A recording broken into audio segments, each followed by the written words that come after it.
So now we're Facebook Live. So I'm going to introduce myself. My name is Mark Williams, and I'm the lead for the Father Speak Initiative created by Milk Like Mine. And the reason why this group was even created to begin with, because fathers play a very important role in regards to uh, being with the wife, being with a significant other, and through the process during pregnancy, all the way to birth and postpartum. Sometimes we don't even have a time to really express ourselves because all the attention is on significant other and the child. And sometimes mentally, physically, and emotionally, we kind of get put on the back burner. And so we wanted to be able to get you guys experience in regards to that subject, in regards to the pregnancy aspect, going through the pregnancy during the labor, not just only the labor, but also postpartum, the sleepless nights and things of that nature. How did you deal with it? So that those are the points that why this group is really made for, because as guys, I talked to a lot of different guys before, is that we like holding it in. We like holding it in. We want to be the big tough guy. And at the end of the day, we got feelings too. And so we want to keep things dignified, show respect towards one another and also our significant others too, that bring our children to the world that we live in today. And so let's start off first to introduce ourselves. Marquez, you want to introduce yourself to everybody? Okay. I'm Marquez Iverson. I was initially born in Louisiana, moved to Michigan 2016. Um, I met my wife, my fiance, say about 2 months, a month after I moved up here, and we was friends for 5 years, and we happened to have a little baby girl. Okay, appreciate that, Marquez. We certainly appreciate that. Why don't we move on to Julian? Hey there, y'all. I'm Julian Kraft. Born in Chicago, raised right here in Battle Creek. Let's see here. I've been here since forever and a day. So I ended up meeting my wife down in at a party in Detroit. She's from North Carolina. We dated for about 2 years before we got married, and then we've knocked out now 2 kids in the past 12 years that we've been married. So we got a little history now. You talk about a little history now. I'm just messing with you, bro. No. You're right behind me, man. What you talking about?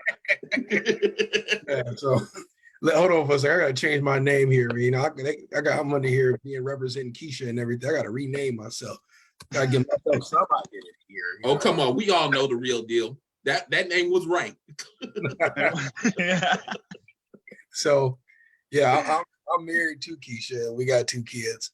And Niall Lamar, and I was born in Battle Creek. I was born in Kalamazoo, but raised in Battle Creek, born at the hospital here all my life type of deal. And me and Keisha, we grew up with each other, but, we didn't really start connecting until we got older and like 25, 28 type of how old we were. So, and then eventually we got together and that's how it worked. So I wanted to introduce ourselves. So we appreciate all that. And so I wanted to ask you guys a question. How did it make you feel seeing your significant other go through labor and delivery? Who wants to go first? Ask that question. I'll let Julian have the honors. All right, fine, whatever. All right, so we've been through it twice now. So, and with both times, we had problems. We had problems with pregnancy and everything else like that.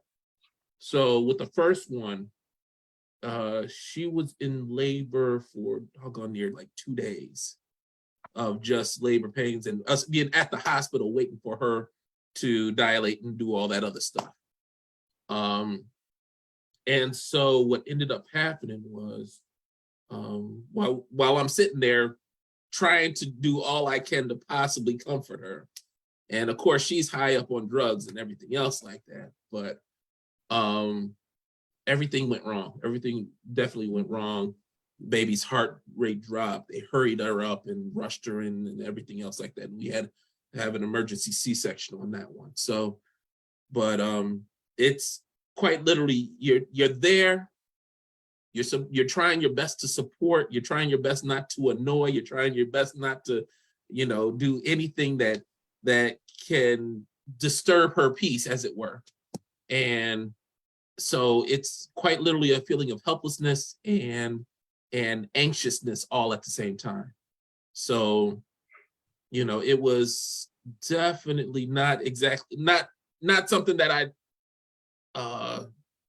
I relatively enjoyed, but the after effects, once the baby came out and I heard her crying and stuff like that, it was all worthwhile. So I'm glad that I was able to be there for the whole thing and be able to, be that support that she needed at that time. Even though, to be honest with you, I had both the mother-in-laws there, moms there.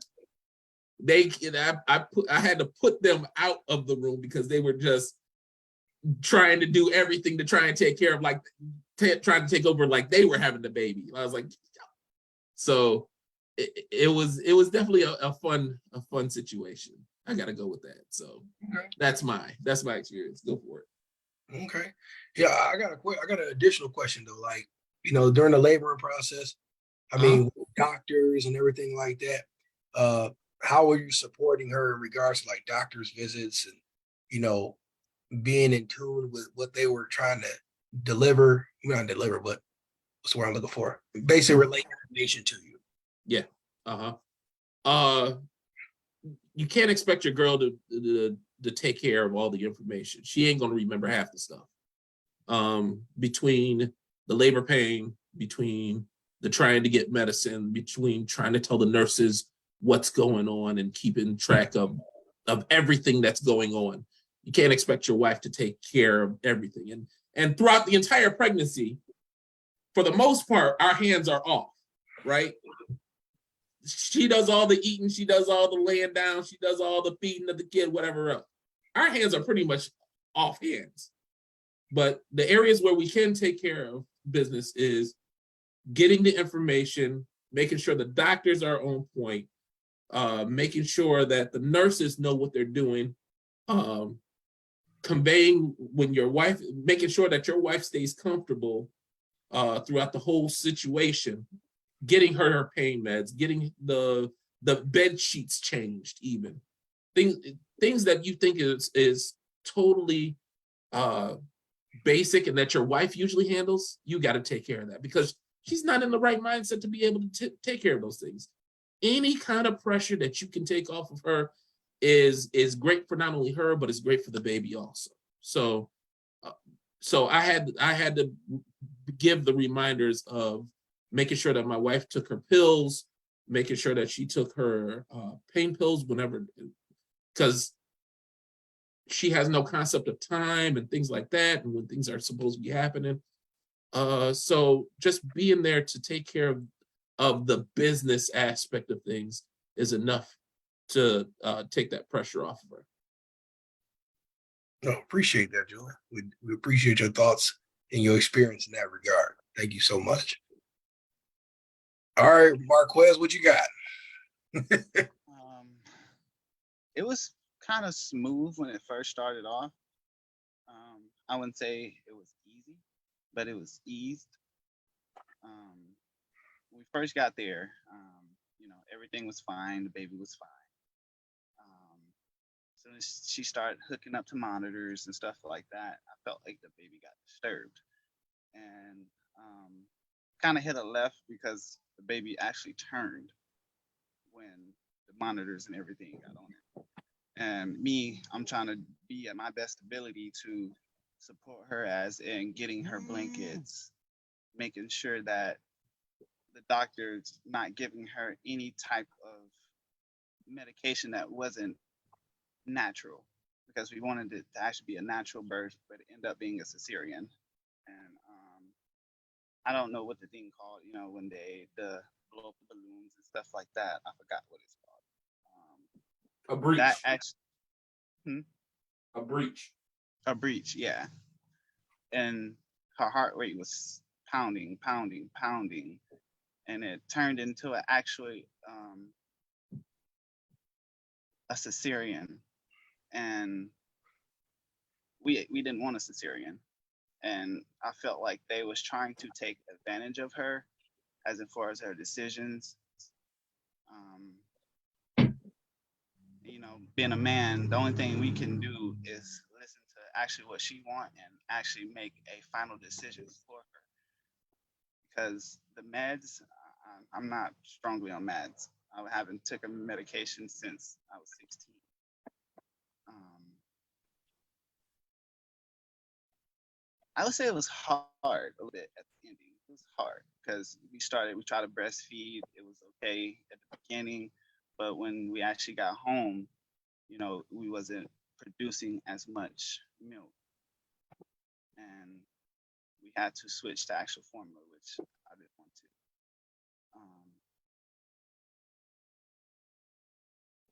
Gosh, it happened so fast. I would say Yeah. it happened so fast. You was bringing out some of those points that was happening during the laboring process and the breach and all that stuff. In that situation, as a man, as a father, soon to be father, did you feel like you was in a hopeless situation? You feel like, well, there's only so much I can do. Did you Yeah, feel that way? actually, I actually felt like it was out of my hands, you know, because the doctors was kept telling us, you know, you sure you don't want to do a cesarean? You sure you don't want to do a cesarean? We waited. We was in the hospital for 2 days, and I say it was really kind of toughest 2 days I ever had, honestly, because thinking for two is actually, I would say thinking for three Mm-hmm. is terrifying, but in a good way. I would say in a good way, because you don't want anything to happen to the baby. And they kept telling us that, you know, she was underweight. She was having problems inside, you know, inside of her stomach. But I felt like they was trying to force us to do a cesarean, and I wasn't comfortable with that. I wasn't comfortable, and and the manipulation that they would do to, you know, the mother while she's on the medications, I feel like it wasn't right, and I was trying to go between my job and stuff like that. I couldn't get time off. She wanted me to be there, and I actually ended up quitting my job. You know, Mm. at that tough financially, I didn't know if I was gonna be, I would say, in a safe zone with that, because you know you have to supply formula, and then on top of that, when we left the actual hospital, they didn't supply us with the medications that she needed. We went 2 days without medication, and I could tell you, I could cry about it right now. And that was the most toughest days of our life. Most You toughest days. playing. You said Yeah. 2 days without any of the pain meds or anything else like that? Yeah, no pain meds. Mm. Wow. So we were going over, you know, buying over the counter medications like ibuprofen, stuff like Uh-huh. that. And when we actually went to the pharmacy that, you know, the day after we left, we went to the pharmacy, and they didn't have her formula at that. I mean, her medication at that pharmacy, and we had to wait another additional day. So that's why it Mm. came in 2 days. Mm. And dealing with baby, as you know, my wife is in pain. I'm having to take my daughter out of the room so she can have some alone time. I didn't know what to do. I'm a new father, you know. Mhm. I'm trying to make everything work. Like if I could pull a rock out of a new hat, I would. But it's tough. I can say that it was real tough. Yeah. So the question that came to my mind for both of you too is just, what you know now, what would you take away from it? If let's say you want to have another kid down the road, or, if you was able to tell yourself, you know what, this is what you could do to help your situation go smoother, or you're not flipping out as much, what would you tell your former self? Who wants to take a stab at that one? I'll let you go first on this one, Marquez. I would say, I would say, stay calm. I was more, I would say, more flustered about everything. Trying to get, pregnancy clothes. That's important. Making sure that nothing fits tight on her. Bring a better, healthier approach with foods, things that she's intaking. Buying things in advance. I would say buying things in advance, like formula if we need it, or if you're breastfeeding, go to an actual breast milk bank and supply food if we couldn't, supply enough with her breast. Teething toys, because right now my baby's teething. We're going back and forth trying to buy clothes and stuff like that. I would most definitely buy clothes in advance because she grew fast. This has been the fastest time of my life. I would say that. Fast, real fast.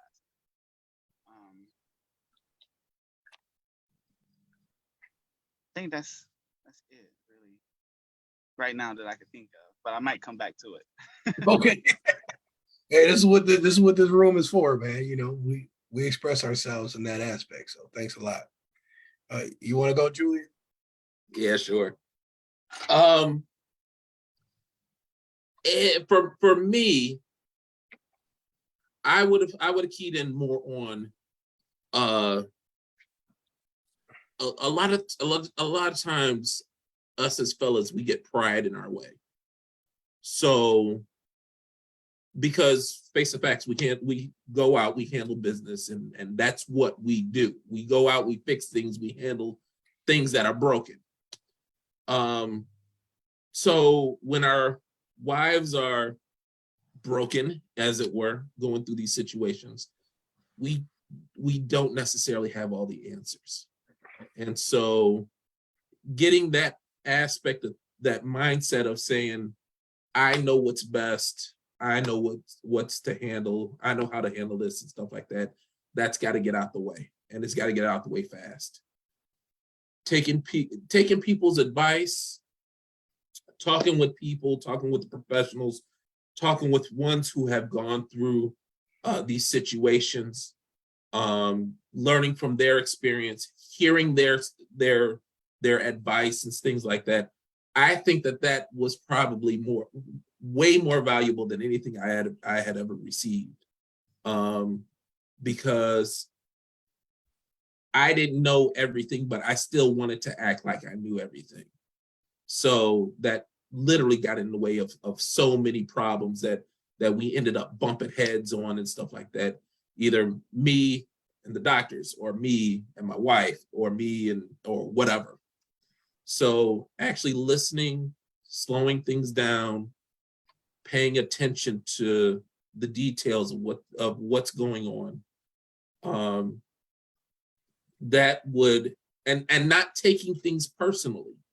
When our wives say that they aren't liking the way that we're doing something, it's not an attack or an affront on us, but it's to help them they're going to say things that we're not going to like and that our pride ain't going to like. But if we move past that, the faster we move past that, the sooner we can get to a solution and things like that can help them to calm down, help them to relax, help them to be in better mental and physical health to be able to do things.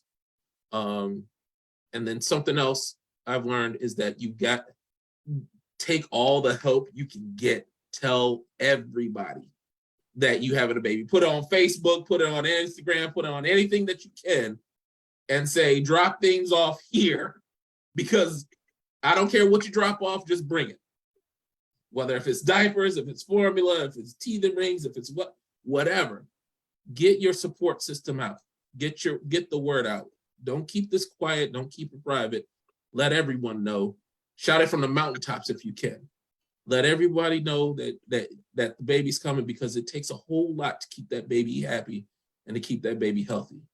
And you never know what the one thing that they're going to drop off that you need in that moment could be. So if you let everybody know, that's that. Getting as much help and support as you can ahead of time it would make things go a lot smoother.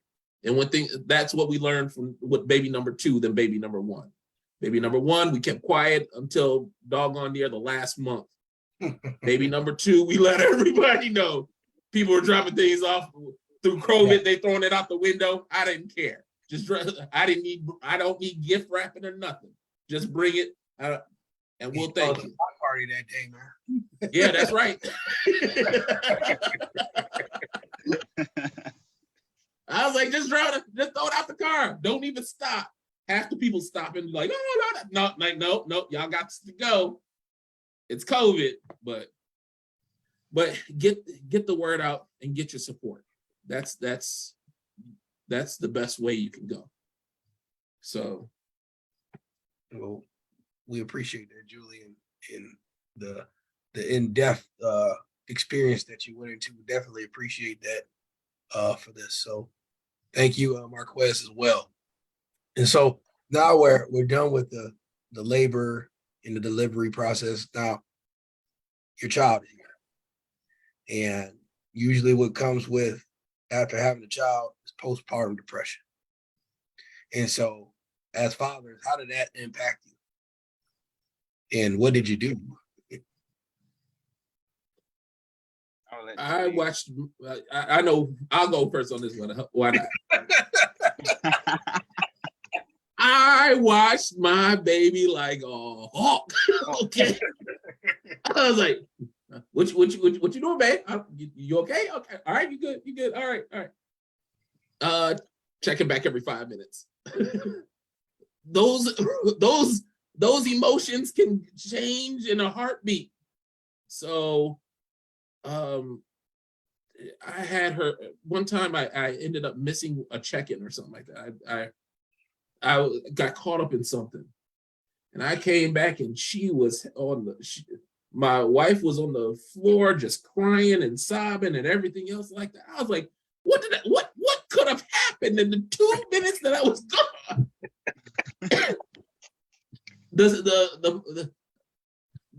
That postpartum stuff is real. Do not take it lightly. You've got to, and it's delicate gloves, because she wants the baby, but she doesn't want the baby. But she wants the baby, but she doesn't want the baby. So you gotta. The best thing that I found was quite literally just sitting there right next to her, my arm around the wife, and we holding the baby together. And when she needed to pull away, let her pull away, take the kid more. When she wants the kid more, let her have the kid, pull away a little bit more. So just being there and just talking with her. Actually, I take that back. Not talking, being quiet. And then when she wants to talk, she'll ask you a question. Oh yeah, babe. Okay. Oh yeah. You can have the conversation going and stuff like that. But she doesn't want to talk. Okay, no problem. No talking. Just quiet time. Quiet time's nice. So, but yeah, you gotta. It's you protecting your baby. To be honest with you, she didn't know what half the things was. And because of those hormones and stuff like that going all over the place, and the pain and the meds and everything else that comes along with it, just being there and making sure that somebody is close by and that you're always in contact, to even talk her down off the ledge, as it were. You got to make those sacrifices. Just quite literally, if she calls, stop everything. It doesn't matter whatever else you're doing, whether if you're working or if you're hanging out with your boys or whatever else. Drop everything and take those calls, because it'd be the one call that you didn't that ends up messing up your whole life. So make sure you get them. So that's me. Appreciate it, Julian. You want to go ahead and Marquez? Yeah, I would say postpartum depression it could be stressful. It could be sometimes distraction in a good way. Meaning like you always got to be preoccupied, all the time with your child. Fatherhood could be compromised, even like, living with the mother of your child, because you always have to be that rock. You always have to be that rock. And even when you go home, your house is not in a stable condition because you have to bring them home. It was, even when you're having bad days, you always have to put your pride aside and understand that mothers go through so much through pregnancy, so much, and that you have to put your own feelings to the side also. Physically, emotionally, understand that her body is going through changes. It's going through changes always. But what I did, what I said at first, at the beginning, like I would take her away, sit in the living room, let her get herself together, even if things I don't like, even if things, I don't want to hear, you still have to understand. It's, I don't know, like being a first father, is Well, you saying that you had to be the rock of the situation, right? Yeah. Now, with that being the case, how did that affect you? Like, how did it affect you physically? How did it affect you emotionally? Okay, for instance, it's something that she wanted done, and let's say you thought you did it the right way and you didn't, and then she just flipped out on you. So how did that affect you and your thing? Like, hold on. I did it. Hey, I got the ketchup the exact way that you wanted it and everything. So because sometimes some things happen so quickly. I would like I would have to draw back sometimes. It's not. I can't be. This is not right. This is not right. I'm always considerate about how she feel, her emotions. Sometimes you just have to. What's the word for it? It's called letting yourself be wronged. Yes, exactly. Letting yourself be wrong, and in any living situation, Mm-hmm. it's like, okay, baby, you're right. You're right. Now I ain't going that far.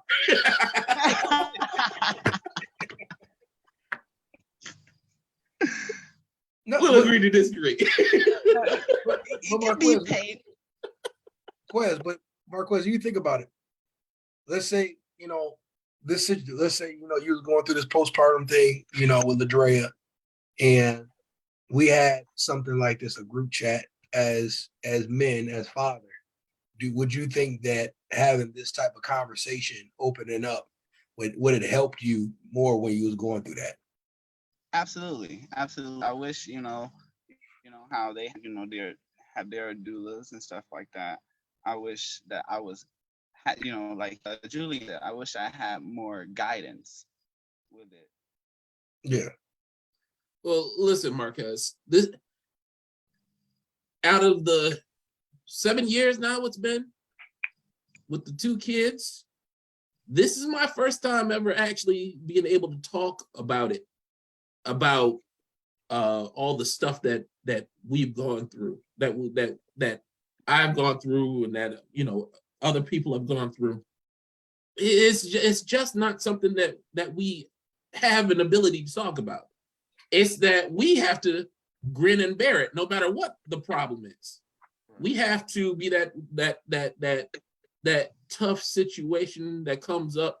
We have to be the ones that come up with our own solutions and stuff like that.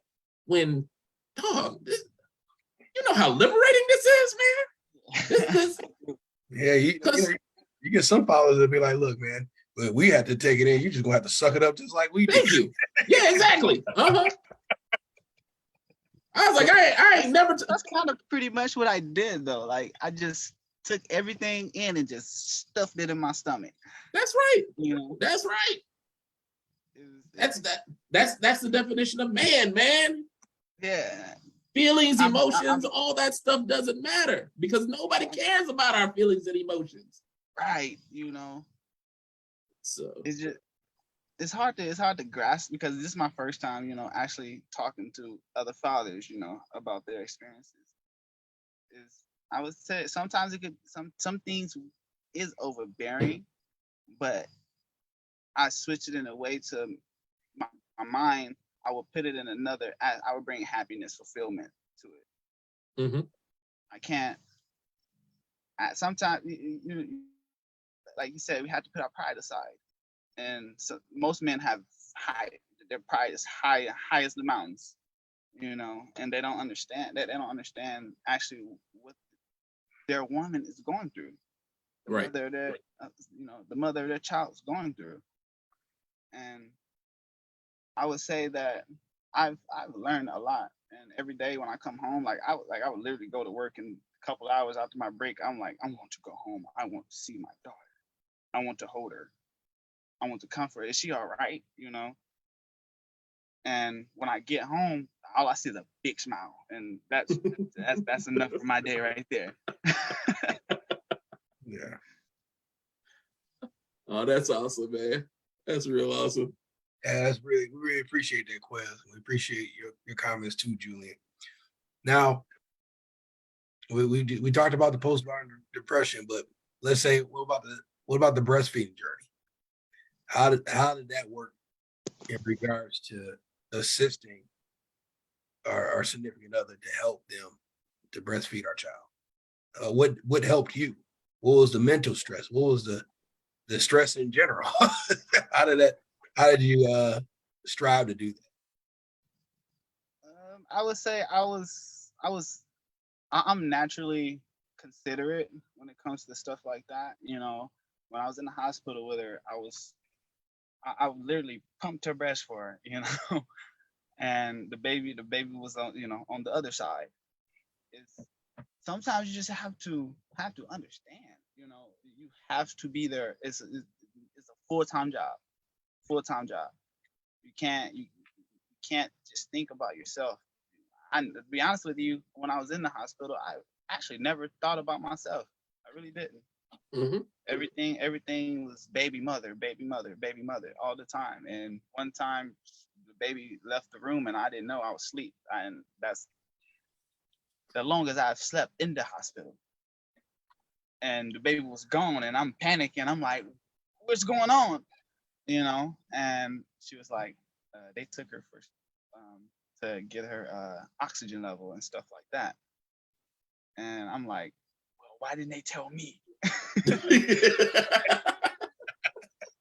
I was like, wake me up. I don't want her to go out of my sight. But it was very, very, very, very fulfilled. I would tell you that. Very. Yeah. When it comes to breastfeeding, my wife had a hard time with it. She was producing, but my daughter wasn't drinking. So I didn't realize what was going on, but my wife had a feeling on this matter because face to facts, I was just like, you know, it's an all natural thing. You know, deer in the middle of the forest can, you know, do this. You know, it should be natural.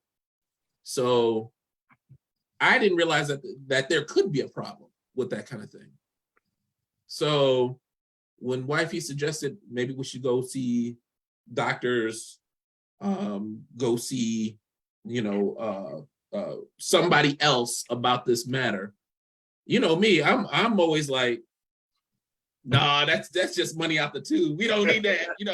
It'll be all right. You just keep doing what you're doing, and everything will be fine.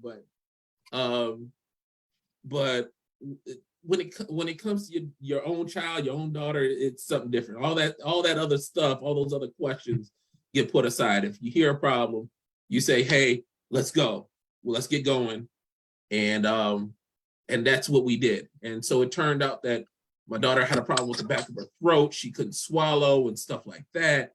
She was literally drowning herself half the time. So we ended up, going to the doctors and stuff like that. They got her.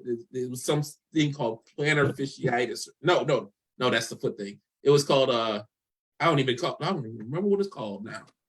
But she had a problem where her tongue being tied and the back of her throat was a combination of her drowning in the mom's milk and stuff like that. So we got her, they looked at her, they snipped her, they tucked her and everything else like that, got her fixed up. And thankfully everything came out just fine afterwards. And so if your wife says that there's a problem, there's a problem. Listen and go. It just don't expect it to fix itself. So yeah. That's right. That was my learning moment. I also had that issue too with her actually latching on.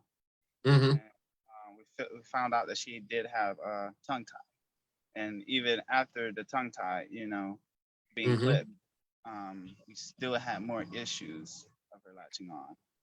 Mm-hmm. And I felt like she got a little discouraged and didn't want to do it anymore. But I kept trying to motivate her. This is what you said you want to do, so let's do it. Always stay firm on your word. If we have to go get breast milk from anywhere, just let me know. If that motivates you, if I have to go buy a pump, I will do so. And thank God that my brother, he actually had a pump that he actually gave to me, and that brought more joy into the house. And she was like, "Let's go on walks." So my brother actually gave us a car seat and a stroller. I'm like, okay, that's more motivation. Let's go. Uh-huh.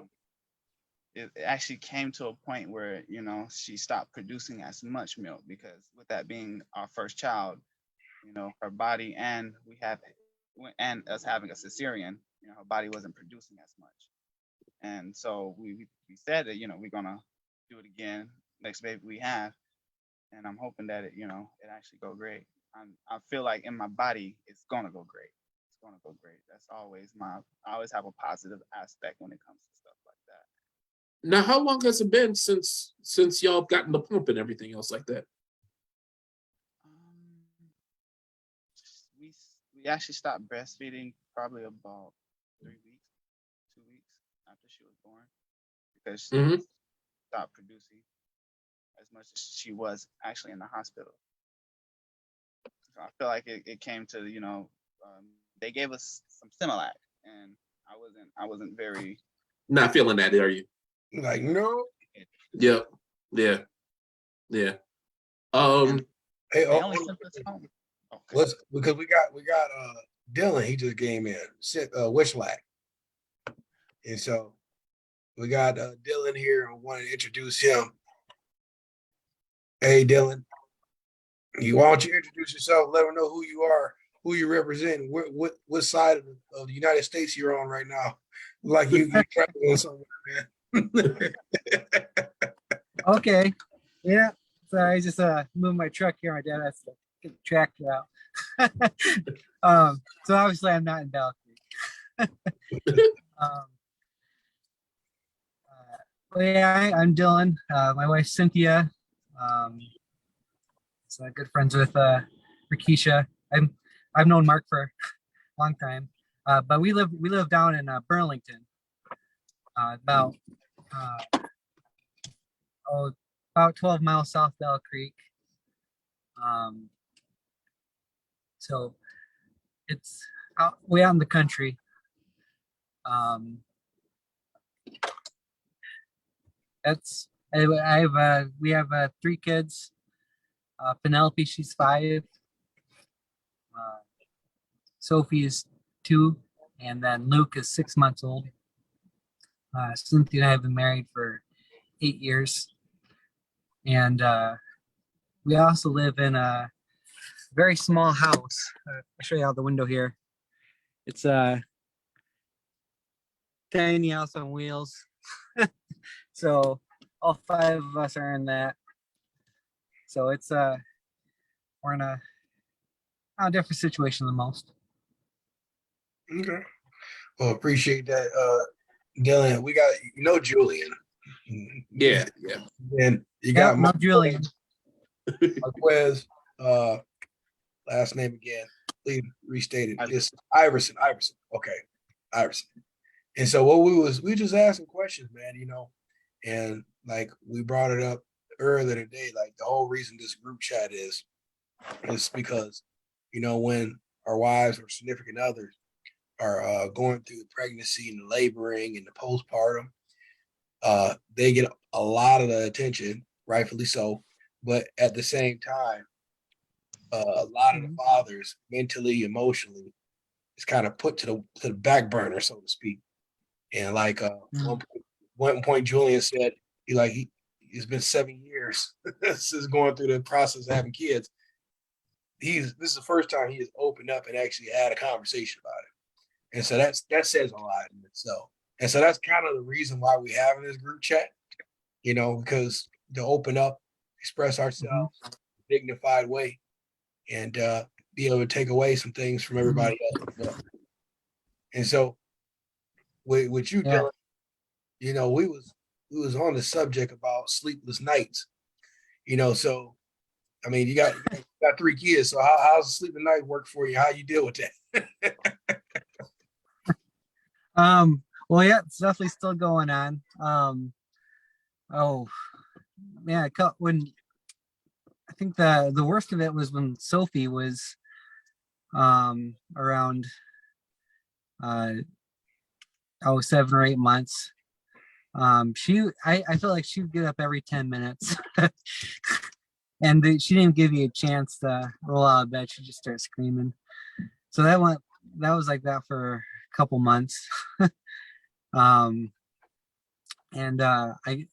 then Luke he had 3 days last week where he was up quite a bit, but he's usually up maybe twice a night. But still, sometimes the girls will cry and or wake up with a bad dream, and I'm the one getting up for them. Dealing with that, I guess I just have to. Yeah. Yeah, I get up and I'll just go without sleep. I was working a 3rd shift at Tenneco a few years ago when Penelope was born. I remember one day working a 12-hour shift, then not sleeping at all the next day, then working another 12-hour shift. And I'd fall asleep. I remember carrying like a heavy part and walking and just falling asleep while walking. and I woke up and caught myself before I hit the floor. But it's I guess I've done a lot of coffee, caffeine, which I've found just makes me more tired lately. So trying to cut back on that. I've heard exercise is good. That's something I should do more of.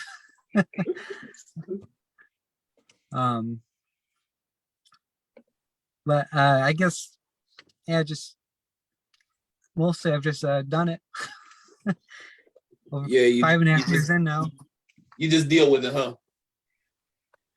It just happens and you just go. Yeah. Yeah. Mhm. Well, we appreciate your comment in that regard. You got an example, uh, of like one specific sleepless night that just stays on your mind. Like, I can't believe that happened. Yeah.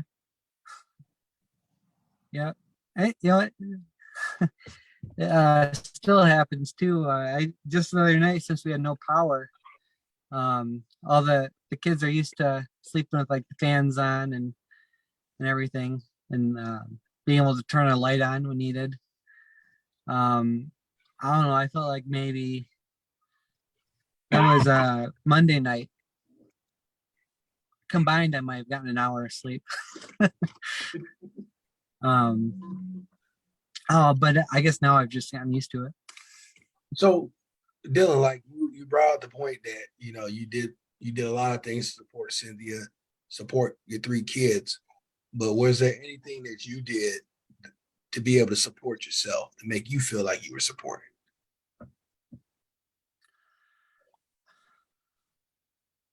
Uh, um,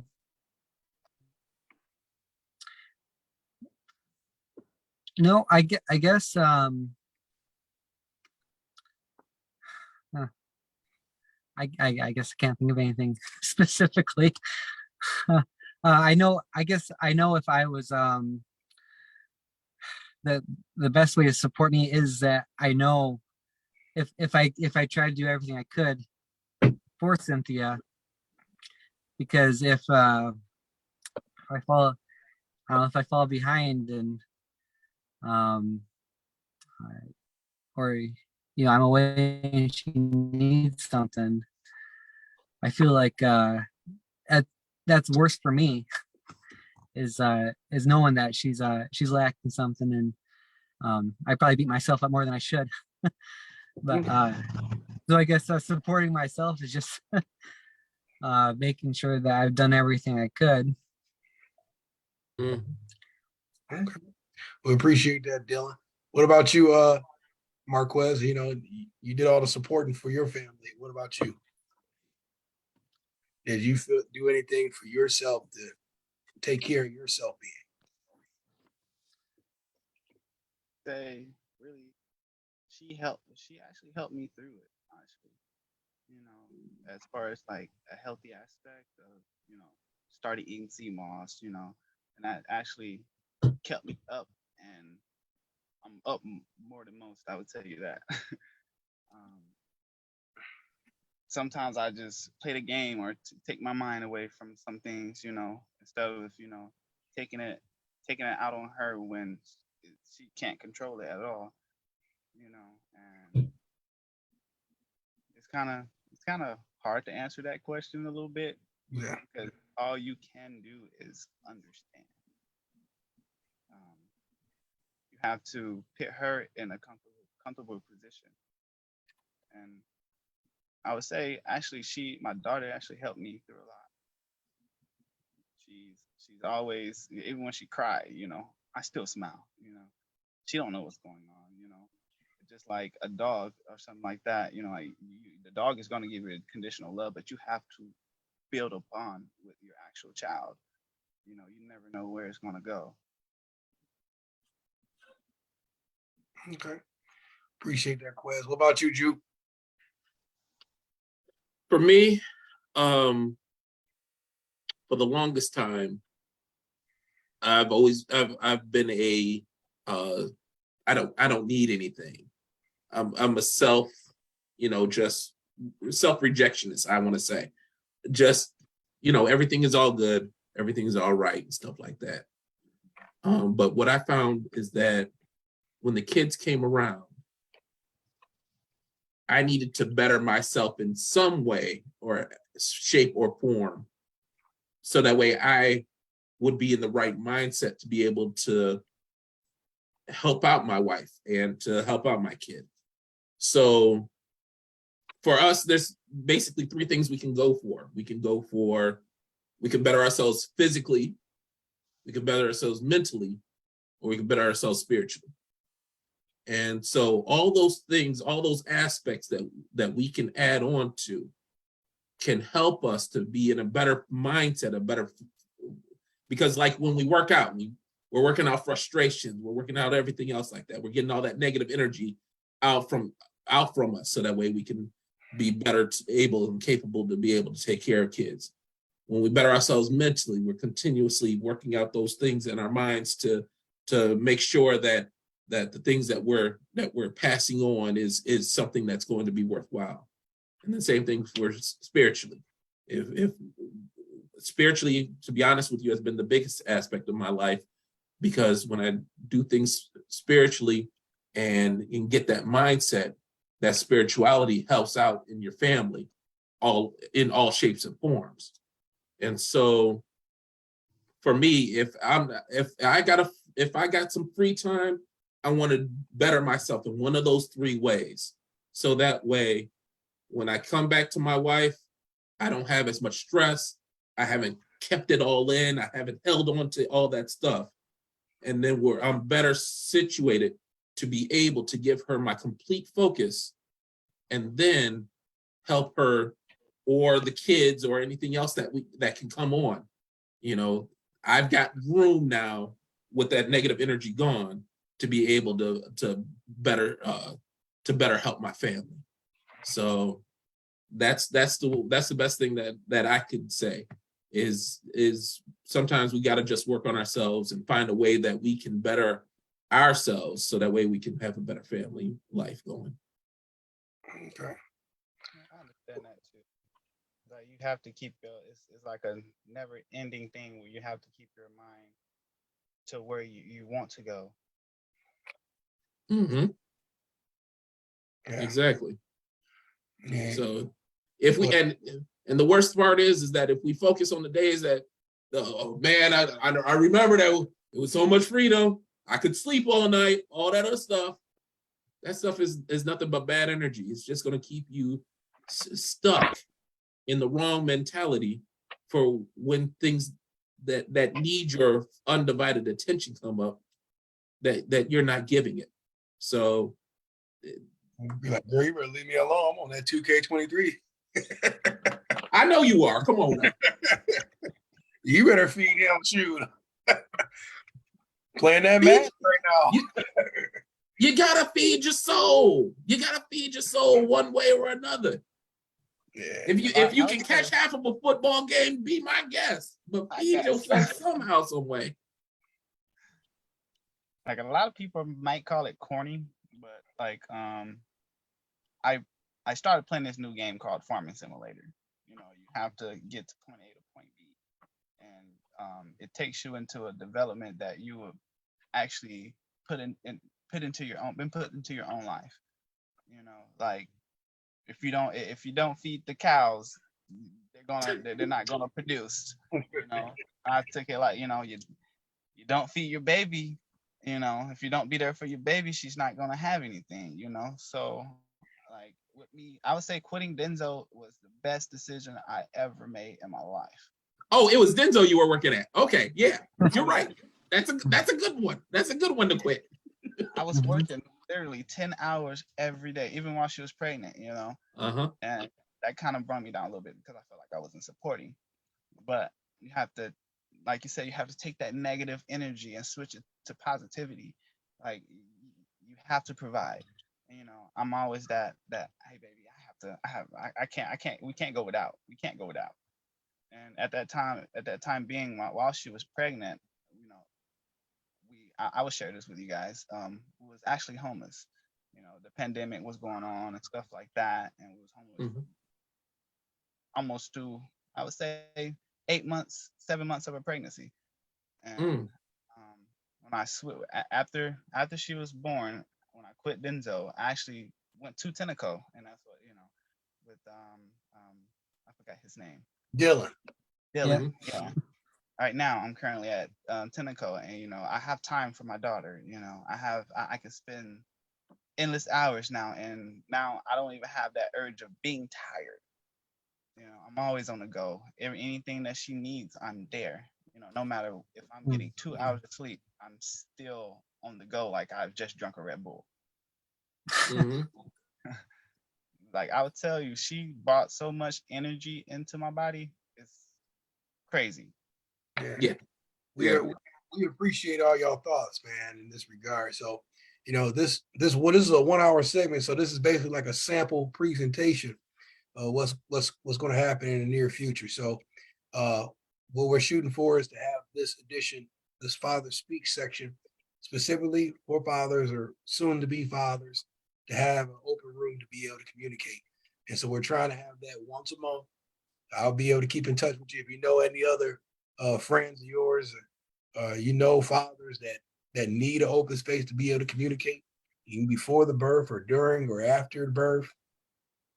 This is a place to be. So, you just tell them to get at me, so they can be connected to that as well. So we definitely appreciate everybody's thoughts and experiences, and so we will conclude this meeting. So we certainly appreciate Quez, your thoughts, Julian and Dylan. Even though you like in San Francisco or somewhere, we don't know, some undisclosed location. That joker off the grid. Off the Yeah, grid. it's a tiny house experience. I love Pretty it. close. He I would ain't love it. off I the would grid. love He to be still in got a tiny house. Wi-Fi. Yeah. But yeah, we appreciate all y'all, man. We'll keep in touch, and we'll have another session coming up soon. Another next month. So thank you. All right. I will most definitely join. I Oh, felt yeah. I was a little nervous a little bit. I'm not that, I would say, engaged when it comes to like speaking out in public, you know what I mean, about how I feel, because we're men. Who cares about what we feel? Exactly. Yeah. So this ain't no judgment area. Like, well, it ain't for that. We really, as men, we try to hold things in for so long because we try to be that pillar for our family. Well, man, ain't nothing cracking to that, man. But we do need an outlet. We do, and just by expressing ourselves and hearing each other's experiences, truly help us to be like, you know what, I ease that off my chest. It's like you can relay that to your wife or your significant other, and it just don't hit like that. But when you hear another man go through something similar or worse, or like, geez, I thought I had it that bad. I guess I did. Let me take my tea and go, keep on going. Right. We really appreciate it, man. So we'll keep in touch, and then we'll go from there, man. Thanks for coming, and y'all have a good evening. All right. Thanks, Mark, for this. Thank you. No problem at all.